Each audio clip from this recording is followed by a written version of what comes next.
వాత ప్రకృతి ఉన్న వారి కోసం పత్యాహారం తయారు చేసుకోవడానికి కావాల్సిన పదార్థాలు ఏంటో చూద్దాం. బియ్యం, పాలు, కిస్మిస్, దాల్చిన చెక్క, యాలకులు, పండు ఖర్జూరం, నెయ్యి, తాటి బెల్లం. డాక్టర్ గారు ఏ విధంగా తయారు చేయాలంటారు? ఇదేంటంటే మనం ఒక పాయసంలాగా తయారు చేసుకుంటాం. అందుకని ముందు పాలు కాచుకోవాలి. అందులో మనం బియ్యం వేసుకోవాలన్నమాట. బియ్యము, పాలు ఏంటంటే ఒక కప్పు బియ్యం అయినట్టయితే కనుక 6 కప్పులు పాలు తీసుకోవాలి. సో ముందు మనం ఒక 6 కప్పుల పరిమాణంలో పాలు తీసి కాచడం మొదలు పెడదాం.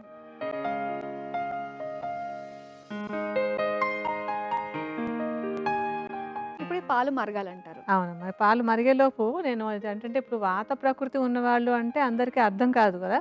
వాత ప్రకృతి ఉన్నవాళ్ళు ఎవరు ఎలా ఉంటారో కొంచెం తెలుసుకోవడానికి నేను ఒకసారి చెప్తాను. అది మామూలుగా ఏంటంటే వాత ప్రకృతి అని చెప్పాలంటే చాలా లక్షణాలు ఉంటాయి, కానీ కొన్ని లక్షణాలు తేలిగ్గా అందరికీ అర్థమయ్యేలాంటివి ఏంటంటే బాగా సన్నగా ఉంటారు వాత ప్రకృతి ఉన్నటువంటి వాళ్ళు. మరీ చూసారా కొంచెం ఎముకలు కనపడుతున్నట్టుగా ఉంటారే, అలా బాగా సన్నగా ఉంటారు.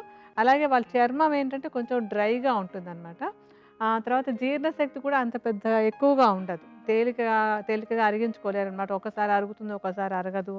అలాంటి తేడాలు ఉంటూ ఉంటాయి. శక్తి కూడా అంత ఎక్కువ బలంగా ఉండదు, కొంచెం బలహీనంగా ఉంటారు. ఇలాంటి వాళ్ళని మనం వాత ప్రకృతి వాళ్ళుగా చెప్పొచ్చు అనమాట. అంటే చాలా లక్షణాలు ఉంటాయి కదా, ఎవరికి వాళ్ళు అన్ని లక్షణాలు గుర్తుపెట్టుకోవడం కష్టం. కొంచెం సుమారుగా ఇలాంటి లక్షణాలు బాగా సన్నగా ఉండి, చర్మం కొంచెం డ్రైగా ఉండి, శక్తి కూడా కాస్త తక్కువగా ఉన్నటువంటి వాళ్ళు, జీర్ణశక్తి అంత బాగా లేనటువంటి వాళ్ళు, వీళ్ళని వాత ప్రకృతి వాళ్ళు అంటాం. అటువంటి వాళ్ళు ఎవరైనా సరే ఇప్పుడు మనం చేసేటువంటి పత్యాహారంతో వాళ్ళ ఆరోగ్యాన్ని, వాళ్ళ శక్తిని కూడా మెరుగుపరచుకోవచ్చు. ఇప్పుడు పాలు కాగుతున్నాయి కదా. అవును. ఈ పాలు మరుగుతున్నప్పుడు మనం బియ్యాన్ని అందులో వేసుకోవాలి. చాలు, మనం పెట్టినటువంటి పాలకి ఆ మాత్రం సరిపోతుంది. అది నెమ్మదిగా సన్నటి మంట మీద దాన్ని బాగా ఉడకనివ్వాలి. ఇది ఉడికేలోపుగా మనం ఇందులో వేసుకోవాల్సినటువంటి మిగతా పదార్థాలు కూడా ఒకసారి చెప్పుకుందాం. ఇందులో మనం వేసే దానిలో ఇంకొకటి ఏంటంటే ఖర్జూరం. ఖర్జూరంలో ఏంటంటే మనకి సహజ సిద్ధంగా ఉండేటువంటి తీయటి పదార్థం, అంటే శరీరానికి బలాన్ని ఇచ్చేటువంటి ప్రకృతిలో న్యాచురల్గా దొరికినటువంటిది. మనం రిఫైన్ చేయడం అది కాకుండా న్యాచురల్గా ఉన్నటువంటిది శరీరానికి ఇది బాగా బలాన్ని ఇస్తుంది. అంటే వాత ప్రకృతి వాళ్ళల్లో ధాతువులన్నీ కూడా తక్కువగా ఉంటాయి అనమాట. శరీరంలో బలం అవన్నీ కూడా తక్కువగా ఉంటాయి. అలాంటి వాళ్ళకి ఇది బలాన్ని ఇవ్వడానికి బాగుంటుంది. ఎండు ఖర్జూరాలని కొంచెం ముద్దలాగా మిక్సీలో తిప్పేసి ఒక పేస్ట్లా చేసుకోవాలి. తర్వాత ఎండు ద్రాక్ష కూడా శరీరానికి కావాల్సినటువంటి శక్తిని బాగా ఇస్తుంది. శరీరంలో అంటే ఇప్పుడు ఈ వాత ప్రకృతిలో కొంత శరీరం అంతా డ్రైనెస్ అది ఉంటుంది. అవన్నీ తగ్గడానికి కూడా ఎండు ద్రాక్ష ఒక చలవ చేసి ఆ డ్రైనెస్ని తగ్గించడానికి ఉపయోగపడుతుంది. అలాగే మంచి పోషక విలువలు కూడా బాగుంటాయి. సో ఎండు ద్రాక్ష కూడా ఏంటంటే పెద్ద కొలతగా కాదు, సుమారుగా వేసుకోవచ్చు. ఇది కూడా మనం రెడీగా ఉంచుకుందాం. మనం ఎప్పుడు కూడా తీయటి పదార్థాలు చేస్తే యాలక్కాయలు అది వేసుకుంటాం కనుక యాలక్కాయలు కూడా వేసుకుంటాం. యాలక్కాయలు పొడి చేసి పెట్టేసుకుని, ఒకటి సుగంధాన్ని ఇవ్వడానికి మంచిదే. అలాగే యాలకులు ఏంటంటే జీర్ణశక్తి మెరుగ్గా ఉండి తీసుకున్నటువంటి ఈ పత్యాహారం అరగడానికి కూడా బాగుంటుంది.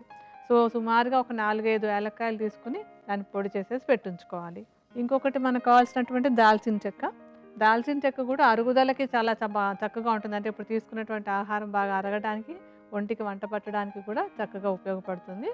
అండ్ సుగంధాన్ని ఎలాగ ఇస్తాయి ఇవన్నీ సుగంధ ద్రవ్యాలు కనుక దాల్చిన చెక్కను కూడా పొడి చేసేసి పెట్టుంచుకోవాలి. మనం అంటే ఇవన్నీ కొంచెం అన్నం మెత్తగా ఉడికిన తర్వాత ఇవన్నీ మనం కలుపుకుందాము. బియ్యం మెత్తబడి అన్నంలాగా తయారైంది కదా.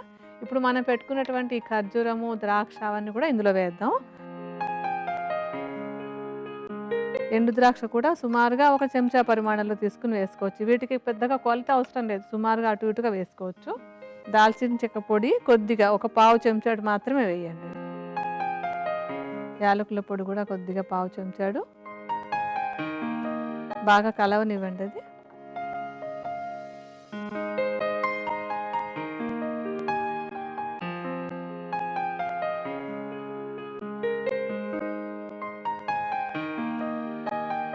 ఇవన్నీ వేసాక ఒక 2-3 నిమిషాల పాటు ఉడకనివ్వాలి. మనం ఇప్పుడు వేసాం కదా ఖర్జూరము, ఎండు ద్రాక్ష, తర్వాత యాలక్కాయలు, దాల్చిన చెక్క పొడి ఇవన్నీ వేసేసాక ఒక 2 నిమిషాలు ఉడకనిచ్చి తర్వాత ఇందులో మనం తాటి బెల్లాన్ని వేసుకోవాలి. ఈ తాటి బెల్లం అనేది కూడా సహజ సిద్ధంగా దొరికేటువంటి తీయటి పదార్థం.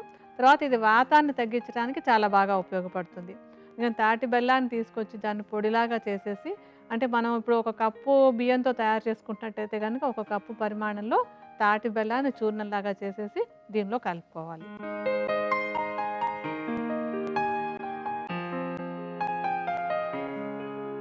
జస్ట్ ఒక్క నిమిషం ఉంచి దాన్ని మనం స్టవ్ ఆపేసేయాలి. ఇంకా కొంచెం కరగాల్సి ఉన్నా కూడా కొద్దిగా ఆ వేడిలో కరిగిపోతుంది అది.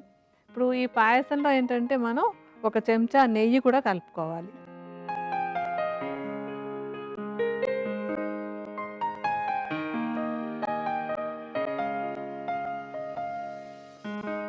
మంచి వాసన వస్తుందా? చాలా తినాలనిపించేంతగా.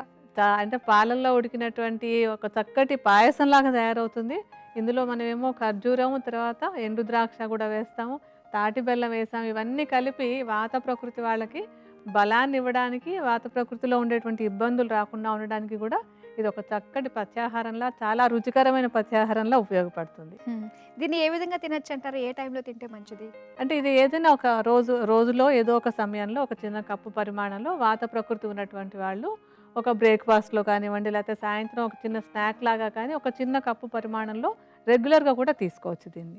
అంటే వాత ప్రకృతి ఉన్న వాళ్ళే అంటారా? మిగతా వాళ్ళు కూడా తీసుకుంటే అంటే మంచిదా? మిగతా వాళ్ళంటే ఇప్పుడు శరీరం అంటే కఫ ప్రకృతి అది ఉన్నటువంటి వాళ్ళు ఇలాంటి పాయసాలు అవి ఎక్కువగా తినకూడదు. కఫ ప్రకృతి అంటే కొంచెం ఒళ్ళు కాస్త స్థూలంగా ఉన్నటువంటి వాళ్ళు కానివ్వండి, లేకపోతే కఫ సంబంధమైన అనారోగ్యాలు ఉన్నవాళ్ళు అలాంటి వాళ్ళు తీసుకోకూడదు. మెయిన్ అంటే ఎప్పుడైనా ఒకసారి తినడంలో ప్రాబ్లం లేదు. కానీ వాత ప్రకృతి వాళ్ళకి ఏంటంటే బాగా సన్నగా ఉన్నటువంటి వాళ్ళు ముఖ్యంగా చెప్పాలంటే వీళ్ళు రెగ్యులర్‌గా తీసుకుంటూ ఉంటే కనుక శరీరంలో ఉండే శక్తి బాగా పెరుగుతుంది. అందుకని అందరూ తీసుకోవచ్చు అంటే ఎప్పుడైనా ఒకసారి ఎవరైనా తీసుకోవచ్చు. బట్ రెగ్యులర్‌గా ఒక పత్యాహారంలాగా కేవలం వాత ప్రకృతి వాళ్ళు లేకపోతే చిన్న పిల్లలు తీసుకోవచ్చు. అయితే వాత ప్రకృతి వాళ్ళు ఎవరైతే ఉన్నారో వాళ్ళు టేస్టీగా పత్యాహారాన్ని ఎంజాయ్ చేయొచ్చు. అవునమ్మా, చాలా హ్యాపీగా తినొచ్చు.